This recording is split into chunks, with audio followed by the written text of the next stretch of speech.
ఓం శుభంకర్యే నమః. వక్రతుండ మహాకాయ సూర్యకోటి సమప్రభ నిర్విఘ్నం కురు మే దేవ సర్వకార్యేషు సర్వదా. ఆదిత్యాయ చ సోమాయ మంగళాయ బుధాయ చ గురుశుక్రః శనిభ్యశ్చ రాహవే కేతవే నమః. గురుబ్రహ్మ గురుర్విష్ణుః గురుర్దేవో మహేశ్వరః గురు సాక్షాత్ పరబ్రహ్మ తస్మై శ్రీ గురవే నమః. శ్రీ మహాగణాధిపతయే నమః. ఆదిత్యాది నవగ్రహ దేవతాభ్యో నమో నమః. అస్మత్ శ్రీ గురు చరణారవిందాభ్యా నమః. శ్రీ శ్రీ శ్రీ గణపతి సచ్చిదానంద సద్గురుభ్యో నమో నమః. పౌర్ణమి తరువాత మీనరాశి వారికి గోచారమురీత్యా శని ప్రభావము అధికముగా ఉన్నప్పటికీ కొన్ని విషయాల యందు ఆనందపరమైనటువంటి అంశాలు గోచరిస్తున్నాయి. ఇక్కడ ఉద్యోగమరీత్యా కానీ వ్యాపారమరీత్యా కానీ ఈ యొక్క మీనరాశి జాతకులకి వారు అనుకున్న విధముగా అవటం అనేటువంటిది చాలా ఆనందాన్ని ఇస్తుంది అని స్పష్టంగా తెలియచేస్తున్నాం. ఉద్యోగమరీత్యా తోటి వ్యక్తులకి సహాయ సహకారాలని వీరు ఎక్కువగా అందిస్తూ ఉంటారు. వ్యాపారమరీత్యా కూడా మీకు ఉన్నటువంటి కొన్ని కష్టములని తొలగించే విధముగా మీ ఆలోచనలు కానీ మీకు వచ్చేటువంటి రాబడి కానీ కనబడుతూ ఉంటుంది. పార్ట్నర్లతో వ్యాపారం చేసుకునేటువంటి వారు చాలా జాగ్రత్తగా ఉండాలి. కుటుంబ వ్యవహారాల యందు మీరు ఎదుట వారికి ఇచ్చేటువంటి ఒక సలహా వల్ల కొన్ని గొడవలు పెరిగేటువంటి సందర్భాలు గోచరిస్తున్నాయి. కాబట్టి మీనరాశి జాతకులు తొందరపాటుతో ఎవరికీ కూడా సలహాలను ఇవ్వద్దు. అలా అని చెప్పి ఎదురుకుండా తప్పు జరుగుతున్నా సరే చూస్తూ ఊరుకోవద్దు. తెలివిగా ఓపికతో వాటిని ఎట్లా అధిగమించాలో ఆలోచన చేయండి. స్త్రీలు ఎవరైతే మీనరాశిలో ఉన్నారో అటువంటి వారికి కొంత అనారోగ్య పరిస్థితి చేకూరినప్పటికీ వారు కొన్ని శుభకార్యాలని బాధ్యత తీసుకుని వాటిని నిర్వర్తించటంలో ముందుంటారు. శరీరం మీద శ్రద్ధ అవసరం. మనకి పరమాత్మ ఇచ్చినటువంటి శరీరాన్ని మనమే కాపాడుకోవాలి. మంచి భోజనాన్ని చేయండి. చెడు పదార్థాలను తిని రోగగ్రస్తులు కాకండి. ముఖ్యంగా స్త్రీలు. గ్రహచారమరీత్యా కుజ ప్రభావము కూడా మీనరాశి వారికి చాలా దృఢముగా ఉంది. దీనితో అప్పు పుడుతుంది. ఎప్పుడూ చెప్తూనే ఉంటారు నేను, మీనరాశి వారికి అప్పు పుట్టడము చాలా సులభం, కానీ అప్పు తీర్చటమే కష్టం. కాబట్టి అప్పు అయితే పుడుతుంది, కానీ అనవసరంగా చేయకండి. తొందరపడవద్దు. ఎవరైనా ఏ విషయంలోనైనా మీకు వ్యక్తిగతంగానైనా సరే డబ్బు అవసరం పడితే 1కి 100 సార్లు ఆలోచన చేసి నిర్ణయాన్ని తీసుకోండి.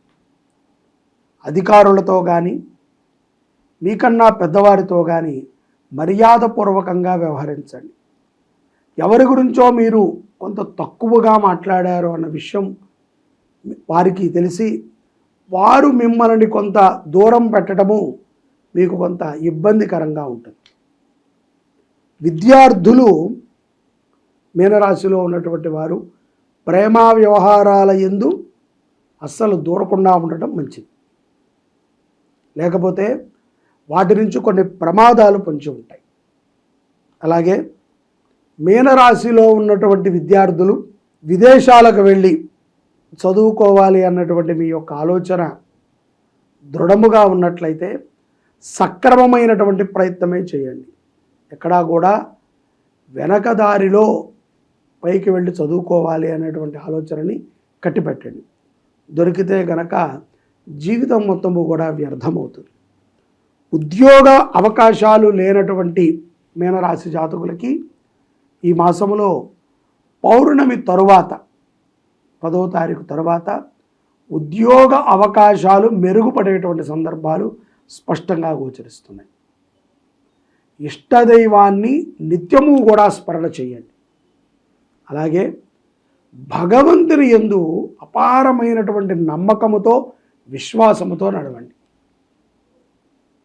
ముఖ్యంగా మనకి తెలిసినదే సత్యము, ఇతరులకి తెలిసినటువంటిది అసత్యము అనేటువంటి భ్రాంతి నుంచి మీనరాశి జాతకులు బయటపడాలి. లేకపోతే మీకే సత్యము తెలుసు, ఎదుటవాడు చేసేది అసత్యము అనేటువంటి ఒక ప్రభలో మీరు ఎదుటవారిని నిందించేటువంటి పనిలోనే ఉంటారు. కాబట్టి అటువంటి ఆలోచనని మీనరాశి వారు కట్టిపెట్టండి. దాంపత్య జీవితము సుఖముగా ఉంటుంది. బంధుమిత్రుల కలయిక తరచుగా ఉంటుంది. గృహములో ఎప్పుడూ కూడా సరదాగా సంతోషంగా గడిపేటువంటి వ్యక్తులు తాహసపడుతూ ఉంటారు. మనం నవ్వం కదా అని చెప్పి ఎదుటవాడు నవ్వితే తప్పు అనుకుంటాం, మన భ్రాంతి. వాడికి ఆ యొక్క అర్హత ఉంది, అతను కొంత వికసిత్వముతో నవ్వుతున్నాడు, ఆనందపడండి. అంతే తప్ప నవ్వేవాడిని చూసి మనం బాధపడకూడదు. వాడు నవ్వుతున్నాడు కదా అని చెప్పి వాడి మీద మనము నింద వేయకూడదు. నవ్వేవారిని, ఆనందంగా ఉండేటువంటి వారిని ఆనందంగా ఉండనివ్వండి. కుదిరితే మీరు కూడా ఆనందంగా ఉండండి. తీసుకువెళ్ళేది ఏమీ ఉండదు.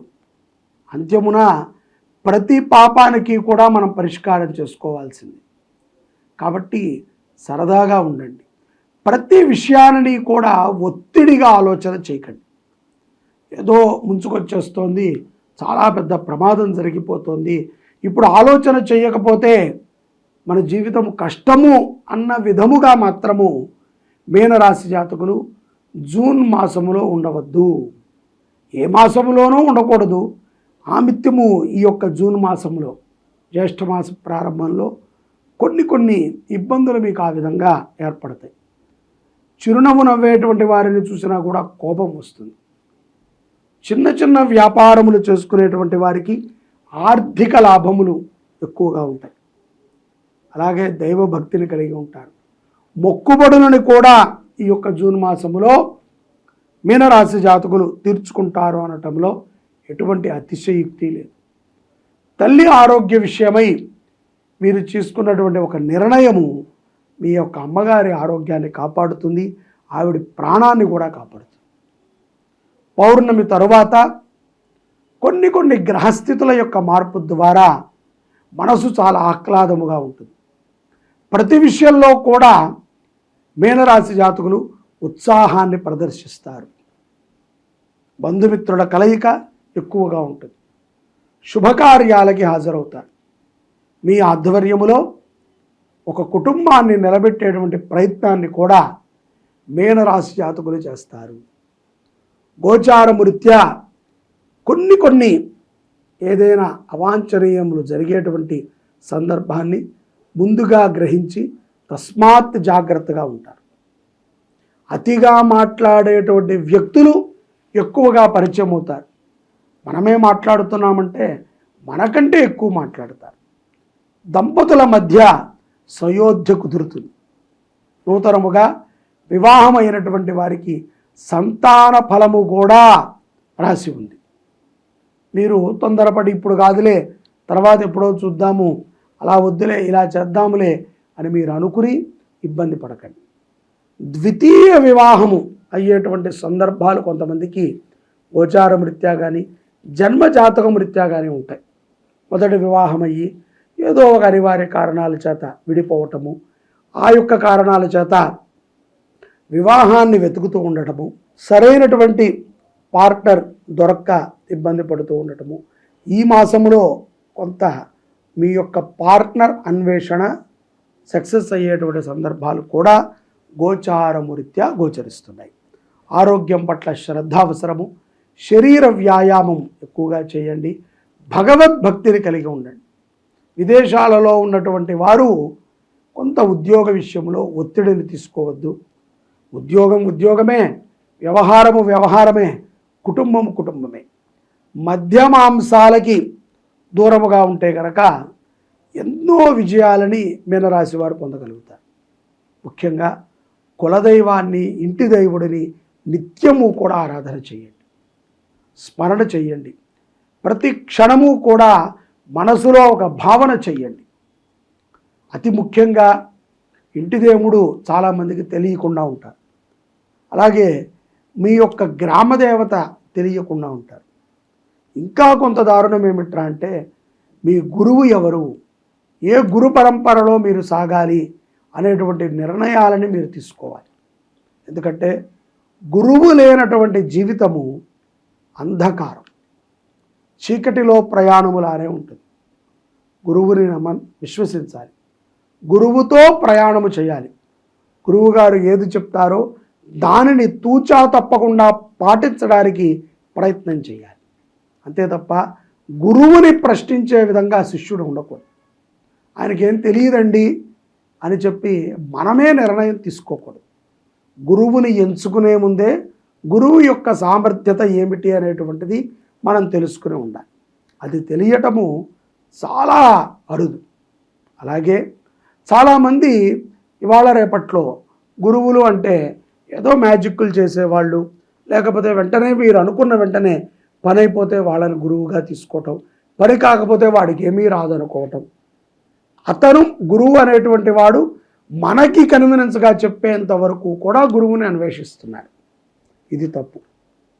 గురువు అనేటువంటి వాడు ఆత్మకి కనెక్ట్ అయ్యేటువంటి వ్యక్తి కాబట్టి, అట్లాగా మనకు ఆత్మకి కనెక్ట్ అయినటువంటి వ్యక్తి ఉంటే ఆయనతో మనం ప్రయాణం చేయటం అనేటువంటిది మీ ఆత్మకి సంతృప్తికరాన్ని ఇస్తుంది. ఇది మీనరాశి వారు తప్పనిసరిగా గురు సాన్నిధ్యములోనే జీవనాన్ని గడపటము మంచిది. పౌర్ణమి తర్వాత అనేక మార్పులు జీవనంలో జరుగుతూ ఉంటాయి. వాటిని అనుసంధానం చేసుకుని విదేశాలలో ఉన్నటువంటి వారైనా, స్వదేశంలో ఉన్నటువంటి వారైనా, ఖాళీగా ఉన్నవారు ప్రతి ఒక్కరూ మీనరాశి వారు ఇష్టదైవ స్మరణ చేయండి. ఆవుకి పచ్చి కూరలని సమర్పణ చేయండి. మీనరాశి వారు ఎంత గొప్ప ఆనందము మీకు లభిస్తుందో ఊహాతీతం. అలాగే అమ్మవారికి వెండిని సమర్పణ చేయండి. ఆత్మసంతృప్తిగా ఉంటుంది మీనరాశి వారికి. సంతానం లేకపోయినా, వివాహం కావట్లేదు, వివాహంలో స్థిరత్వం లేకపోయినా, దంపతుల మధ్య అన్యోన్యత లేకపోయినా, ఏ సమస్య ఉన్నా సరే ఒకే ఒక బ్రహ్మహస్త్రం లాంటిది షట్షణ్ముఖ యాత్ర. ఈ యొక్క షట్షణ్ముఖ క్షేత్రాలలో స్వామివారికి కళ్యాణము, గణపతి హోమము, అలాగే సుబ్రహ్మణ్య మూలమంత్ర హోమాన్ని మనం ఆచరణ చేస్తున్నాం. ఇది ఎంతో శక్తివంతమైనటువంటిది.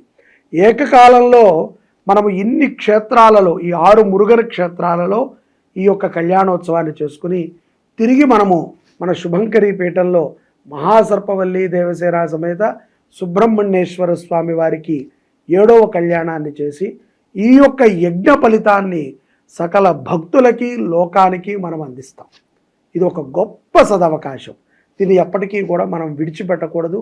ప్రతి ఒక్కరము కూడా షట్షణ్ముఖ క్షేత్రాలలో జరిగేటువంటి కళ్యాణోత్సవంలో పాల్గొని తరించండి.